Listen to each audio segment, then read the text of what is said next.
I'm going to talk to you about a journey that I've been on my entire life.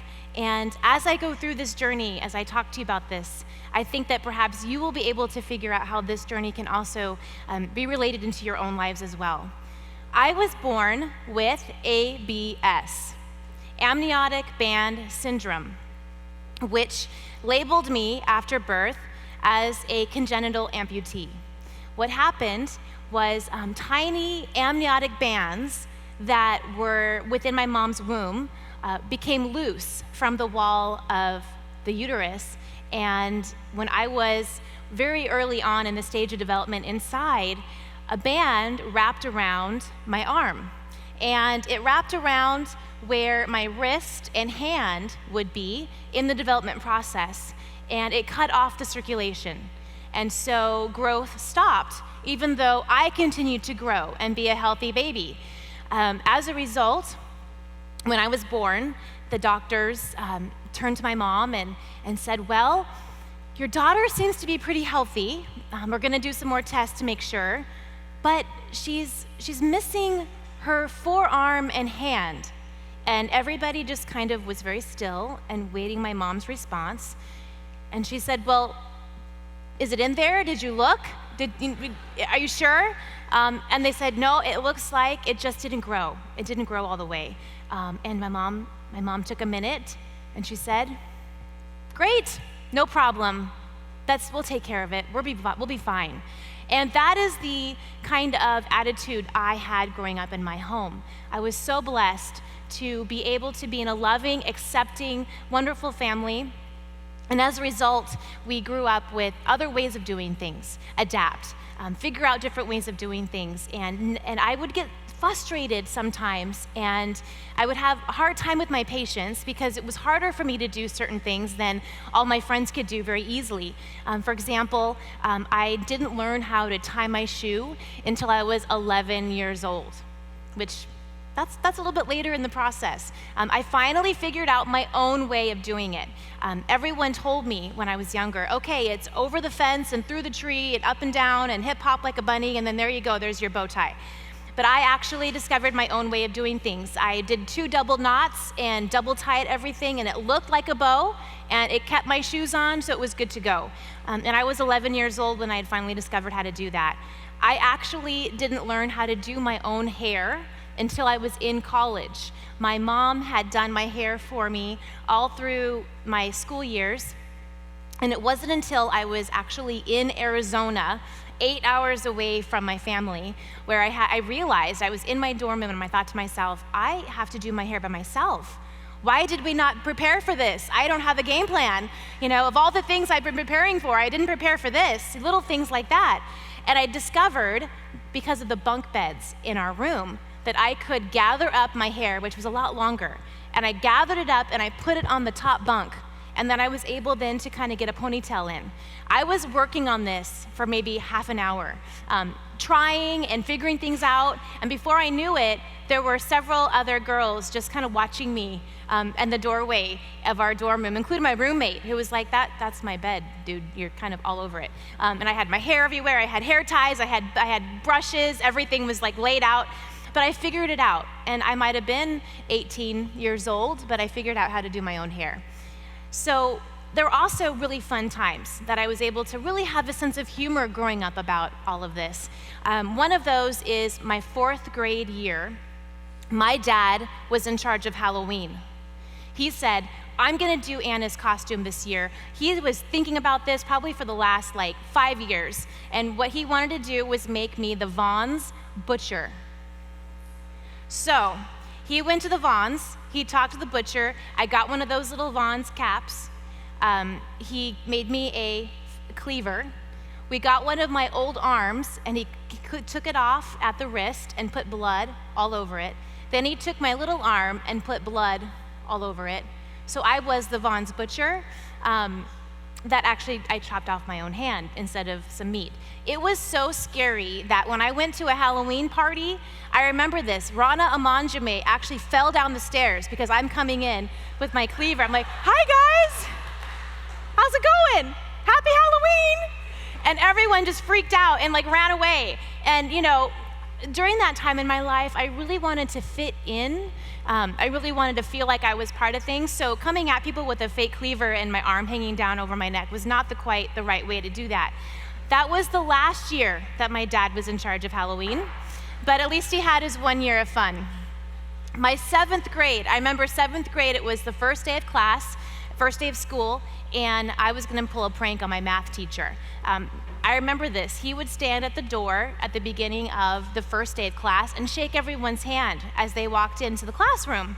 So I thought, okay, this is gonna be great. And all my friends knew that this was gonna happen, so they were getting ready for this.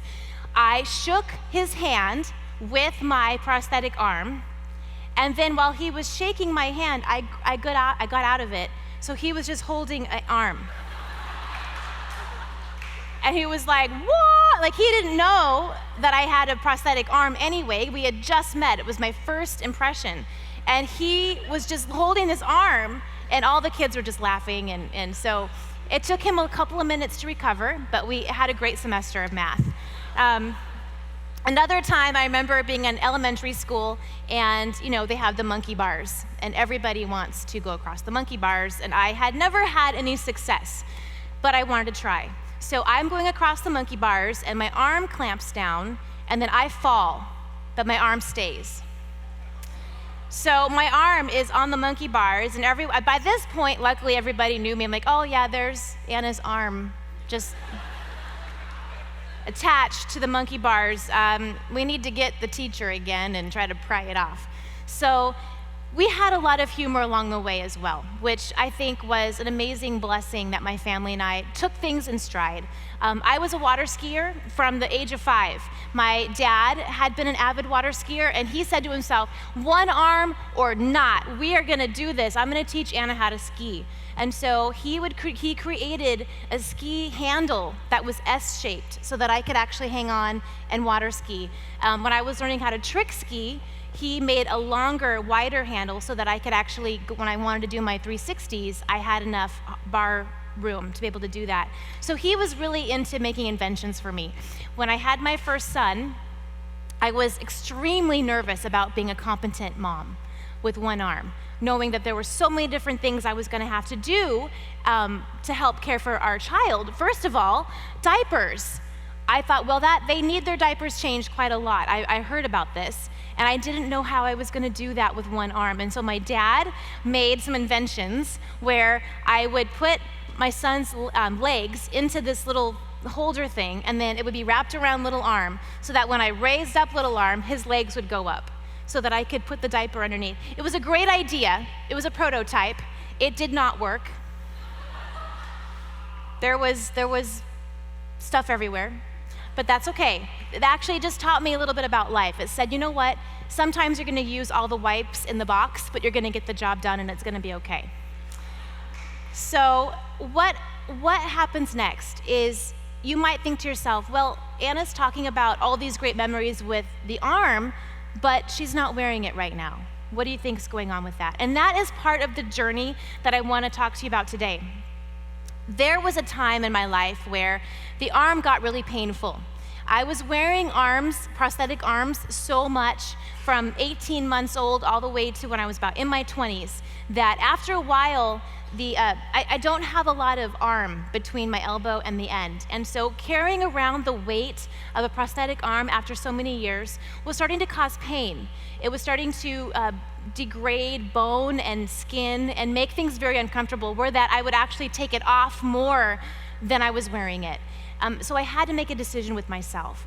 I said, okay, I think it's time, and I had been to physical therapists and talked to my doctors, and we tried to make the arm as comfortable as possible, but just it wasn't making a difference.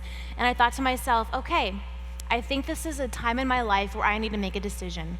Do I wear the prosthetic arm at this point only for aesthetics because it looks normal? But if I do that, I'm gonna be in pain every single day. So do I make a choice? And I decided to make a choice. I made a choice to go cold turkey, and about 10 years ago, I took off the arm, and I haven't worn it since. It was a time where I realized I look visibly different, a lot more different now. But the journey that I went on to get to the point where I was comfortable is what I'm going to take you on right now. I'm going to bring you back to a time about 10, 11, maybe even 12 years ago now, where I got my last prosthetic arm made. Now, the process of getting a new prosthetic arm actually takes several months. You have to go in, you get casted, there's lots of electronics that get formulated, a lot of appointments, a lot of seeing doctors, and a lot of time and energy that goes into the process of getting an arm made. But there was the final step, and we had finally gotten to that final step. And it was where they brought in a cosmetic artist to come with me for the day, and he took about 4 hours, and he started with the silicone glove that would eventually be put onto my arm.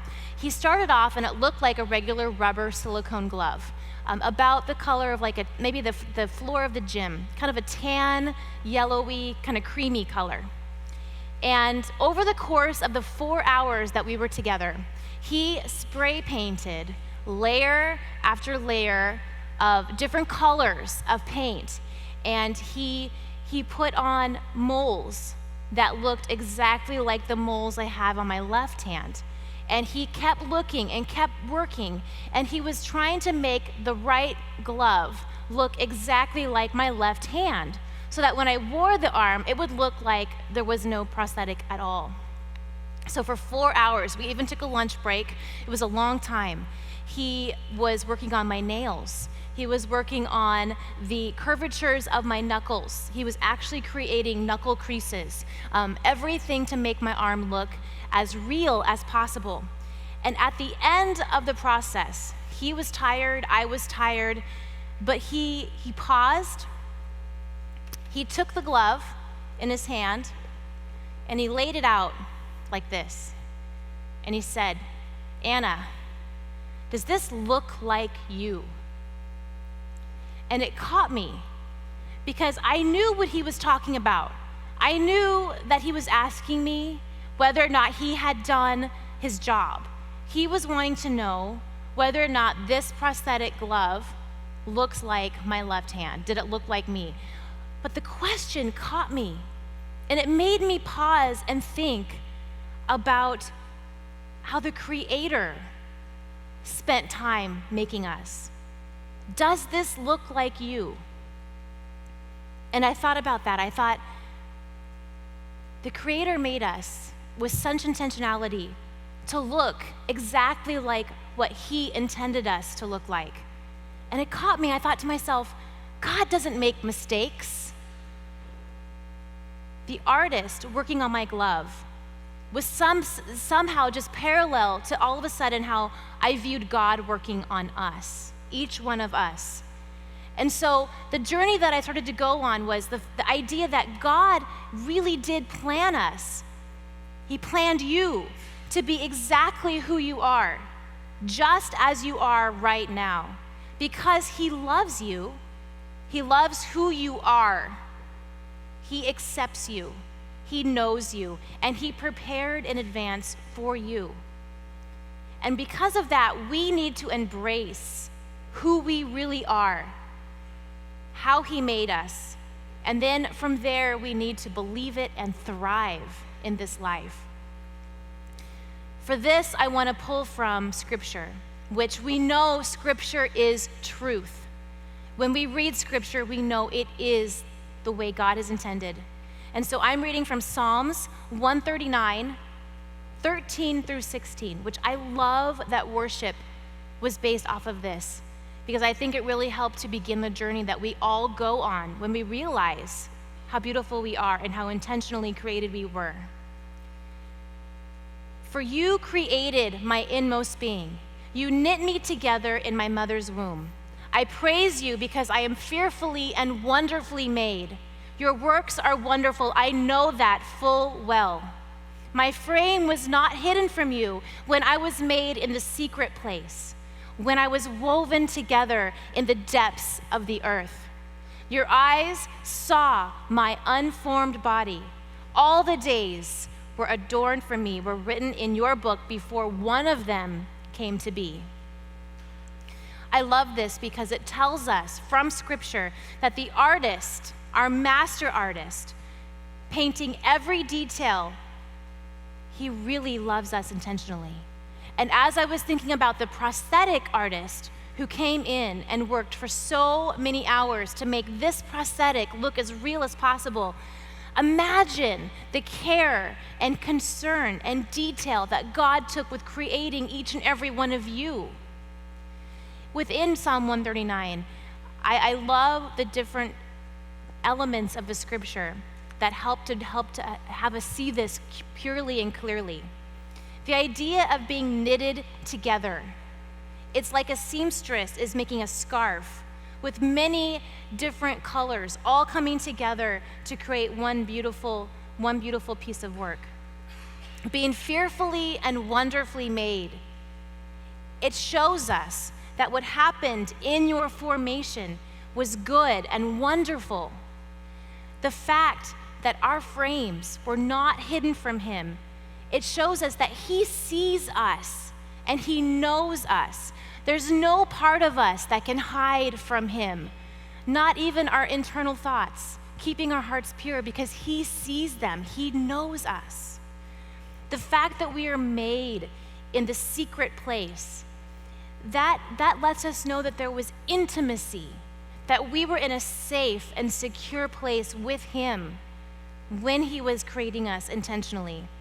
The fact that we were woven together, that helps us to know that every part of who we are, every part of our bodies and our internal components and our hair and our eyes and all the different parts of us, they came together to recreate the human, the being, the person that you are now. The idea is that God is our master artist and that you are his canvas. And this is not just about any physical characteristic alone. This is about the very fabric of who you are.